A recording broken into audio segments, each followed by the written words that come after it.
Kicking off our 6 o'clock hour of sunrise on this Wednesday morning with a live look from the state capitol in Salem. State Capitol building shining brightly on this Wednesday morning. As we say, thanks for joining us. We've got lots of headlines to get to, but Chris McGinnis is going to handle weather and traffic to lead things off here. Dry roads right now, but they will turn wet in probably the next 3 or 4 hours. So let's get you out the door with a look at that. First off, radar showing some rain beginning to impact the Oregon coast. That stuff that you see leaking out of the Coast Range now and over towards like western Washington County. I don't know that any of that's reaching the ground just yet, but it might soon. Meanwhile, Tillamook has been reporting some rain. Astoria, you're about to get wet, and that rain is on the move as I show you the progress here over the last 3 hours. Plenty of water offshore. That water will be coming onshore during the next couple of hours. We are dry over downtown. Our Rose City Sky camera showing cloud cover, though, out there. And we're starting off the morning at 48. The east breeze beginning to pick up a bit. The plan for today, a dry early morning commute. I think the wet weather starts to get in here sometime between about 8 and maybe 10:30, and then 10:30 and on, we are wet. Rainy and breezy today at lunchtime. Temperatures getting up to near 50 degrees. That will continue on and off then into the next couple of days. So wet 7-day forecast. We'll look at that in a minute. Let's get you out the door with a live look at the roads, and for that we take you to Westland. That is I-205 right now. For some perspective at home, the taillights that you see in this shot, that's the southbound drive. So that looks like it's rolling right along. Let's see if we can get up to door number 4. Behind door number 4 is a quick check of traffic through Tualatin. We are rolling right along there as well. Guys, here's the good news. No unexpected delays on the freeways just yet. Sounds good, Chris. Love to hear that. All right, so after months of negotiations, teachers in the greater Albany School District have voted to authorize a strike. Albany teachers say they're going to hit the picket line starting November 12th if their union can't reach a deal with the school district. Ashley Grams is covering this story for us from the newsroom. Good morning there, Ashley.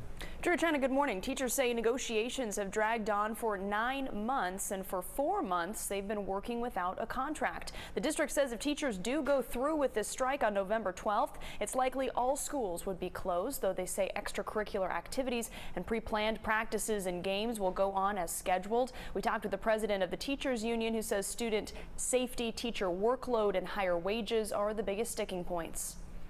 You know, our students have been the priority of this negotiation from the beginning, and safety is our number 1 priority. Our second priority is workload, and then the third one is wages and healthcare to allow for retention and recruitment.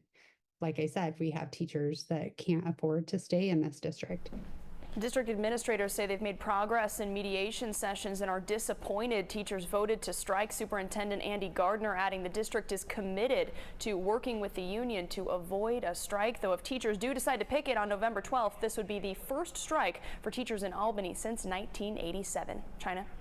Ashley, thank you. In the meantime, today marks day 48 of the ongoing Boeing machinist strike, and we are starting to see the impact on U.S.-based airlines. American and Southwest recently posted their Q3 earnings, revealing Boeing deliveries are down from what was originally ordered. Southwest, in particular, is an all-Boeing airline. It requested 85 aircraft from Boeing for this year, but now says they're only expecting to get 20.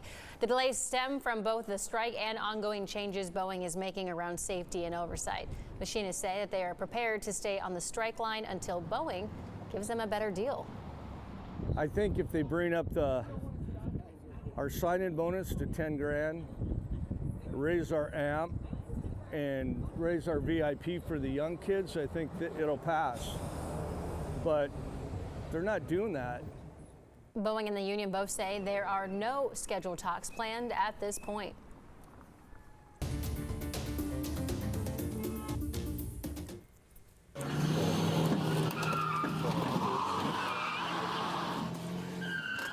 Tigard police released this video that shows a driver who rammed into multiple police cars and nearly hit several officers. It turns out a Portland man had reported the vehicle stolen last Thursday morning and tracked it to a Walmart parking lot. David Moko walks us through what happened next. The squeal of rubber and the crunch of metal. Get out of the car! Show me your hands! Though the person behind the wheel of this stolen Mercedes Thursday, Tigard police say, doesn't want to listen. Boxed in by cops in the front, here's how it plays out in the back, with officers, weapons drawn, just steps away. Look out, look out! Jesus! Let's try to pull this thing out. Hey, they're coming up to you right now. The driver speeds out of the Walmart parking lot, straight through a stop sign. headed right for I-5, authorities say, at speeds too dangerous to follow. 4 days later, police with a canine track down the suspect, who runs through the woods, they say, then hides behind this trailer in a backyard on Southwest Cherry for over an hour until crisis negotiators convince him to come out. They're trying to ram their way out. The suspect, 47-year-old Richard Wilson of Portland, authorities say, now facing 20 charges. No one was injured. David Molko, KGW News. A candidate for Portland City Council is recovering after he was hit by a drunk driver. Noah Ernst, who's running for City Council District 1, was near Southwest 16th and Burnside Sunday evening when the car he was driving was hit by another vehicle. Ernst was taken to the hospital with minor injuries. He says the crash highlights the need for increased traffic safety and a greater law enforcement presence. I don't know if it's ironic. It's certainly apropos. I mean, it's incredibly frustrating but at the same time, at least I can use myself as an example to say, look how badly things are going. Look how we need to make changes. We need to make the city of Portland a better place. Portland police say it's working to keep roads safe by conducting routine missions. Their most recent was this past weekend, resulting in hundreds of traffic stops and citations. Ernst is one of 15 candidates running in District 1. The city of Portland is ramping up efforts to get illegal and abandoned cars off streets. So beginning November 12th, any car that doesn't display a VIN number and at least one license plate will be towed immediately and without any warning. Changes to city code paved the way for them to do this. If you want to report an abandoned vehicle in your neighborhood, you should contact the Portland Bureau of Transportation. The Clark County Treasurer is operating a drive-through window this week to collect property tax payments. So today and tomorrow, Clark County residents can drive up to this kiosk and pay their property taxes by check. They can also go inside the Public Services Center if they want to pay, or they can do so online. County Treasurer Alicia Topper says just 2 other counties in the entire state offer a drive-through payment option like this. She says it's a method that's proven to be very efficient. Pre-COVID, people were coming to the lobby. There were long wait times, and people were paying with a check, which is about a 2-minute transaction. So we decided we could take those transactions right from the convenience of a car. That kiosk will be open from 9 o'clock this morning until 4 o'clock this afternoon, and those same hours are in place tomorrow. All right, quick sports headline here before we throw it back over to Chris McGinnis.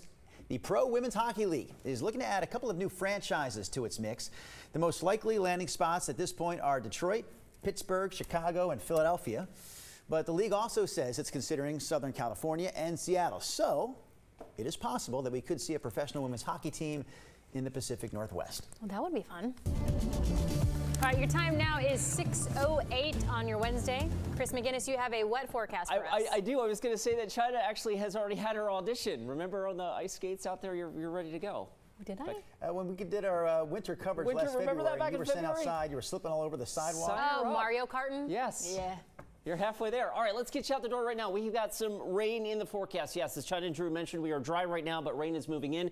We do have rain along the Oregon coast, and even right here through the Oregon Coast Range, radar beginning to indicate some returns. I don't know that that is for sure reaching the ground just yet, but the point is that while we are mostly dry out there right now in the valley, we're going to be mostly wet a little bit later on this morning. Here's a look at radar over the last 3 hours. More rain forming offshore.